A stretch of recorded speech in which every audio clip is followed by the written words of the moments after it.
بسم اللہ الرحمن الرحیم۔ ایک کلپ آیا تھا مرزا جہنمی کے کسی فالوور نے ایک ویڈیو بنائی تھی، اور اس ویڈیو میں اس نے یہ بتانے کی کوشش کی تھی کہ جو کرامت ہے غوث اعظم دستگیر رضی اللہ تعالی عنہ کی، کہ آپ نے کشتی نکالی تھی، ڈوبی ہوئی کشتی نکالی تھی، تو اس کرامت کا مذاق اڑاتے ہوئے اور اس کو نشانہ بناتے ہوئے وہ یہ کہہ رہا تھا کہ دیکھو میری چائے میں بسکٹ گر جائے تو اس بسکٹ کو بھی غوث اعظم باہر نہیں نکال سکتے۔ تو بعد میں جو ہے نا بعض لوگوں نے اس کو مارا، اور اس کی مطلب وہ ویڈیو میں دیکھ رہا تھا، اس ویڈیو میں یہ تھا کہ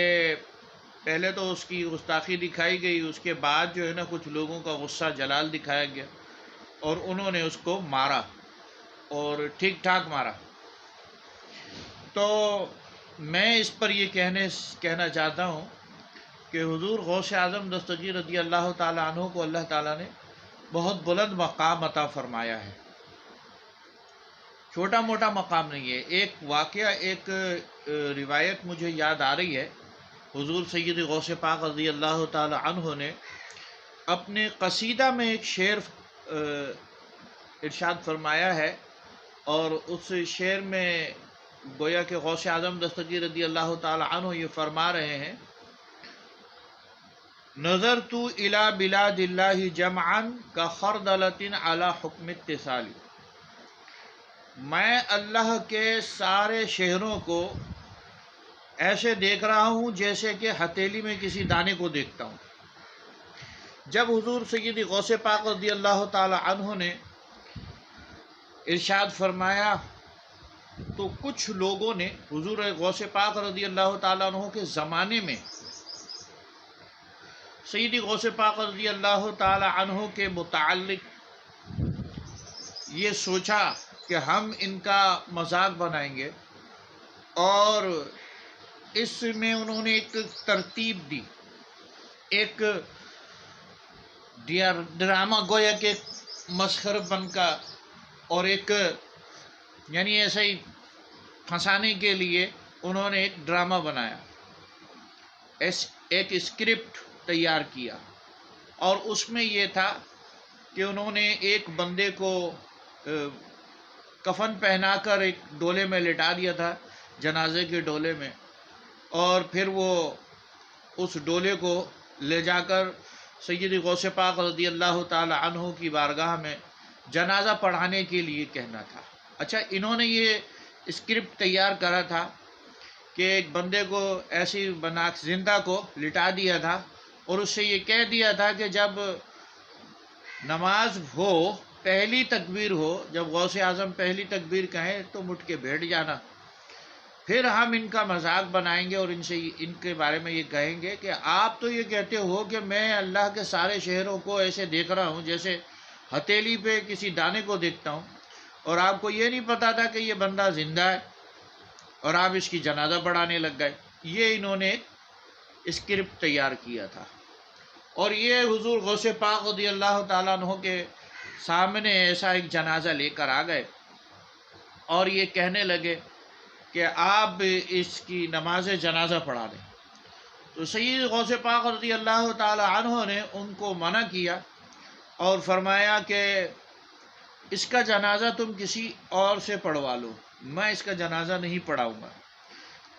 وہ بضد رہے، وہ یہ سمجھے کہ غوث پاک رضی اللہ تعالی عنہ جو ہیں وہ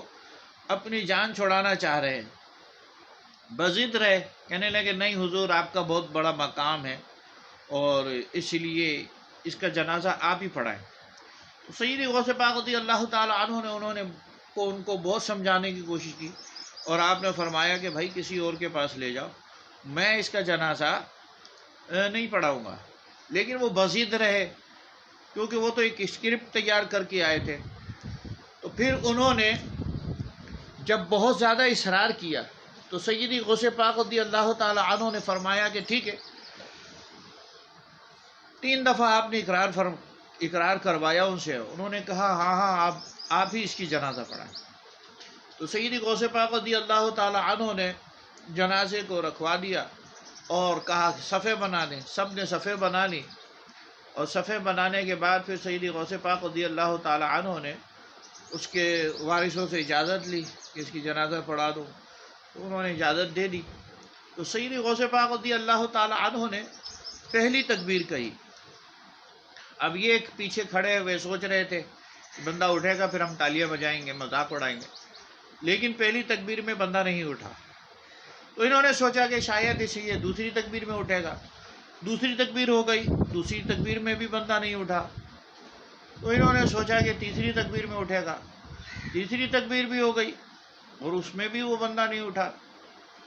اب یہ سوچنے لگے کہ یار 3 تکبیریں ہو گئی، ابھی تک یہ بندہ اٹھ کیوں نہیں رہا؟ انہوں نے سوچا ہو سکتا ہے کہ چوتھی تکبیر میں اٹھے یا سلام پہ اٹھے۔ چوتھی تکبیر بھی ہو گئی، سلام بھی ہو گیا، لیکن پھر بھی نہیں اٹھا۔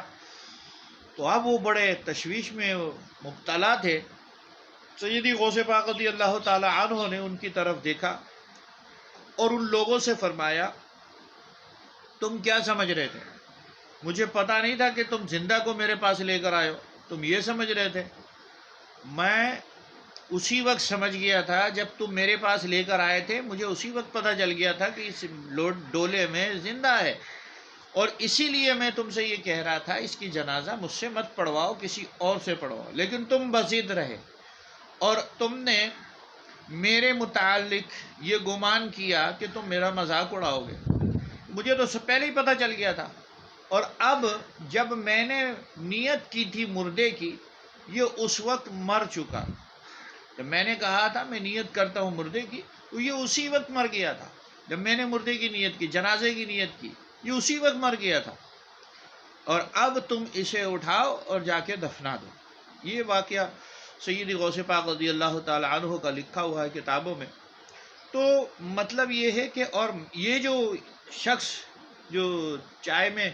بسکٹ ڈبو کے حضور غوث اعظم دستگیر رضی اللہ تعالیٰ عنہ کی کرامت کا معاذ اللہ مذاق اڑانے کی کوشش کر رہا تھا، تو اس کو بھی ہاتھوں ہاتھ جو یہ سبق ملا، لوگوں نے اس کو مارا، تو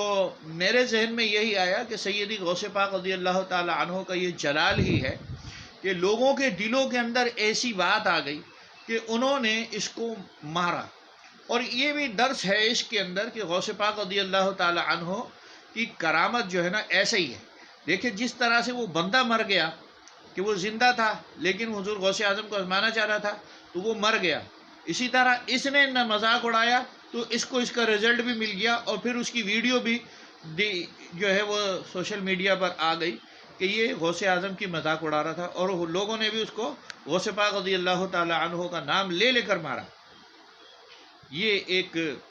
غوث پاک رضی اللہ تعالی عنہ کی زندہ کرامت ہے۔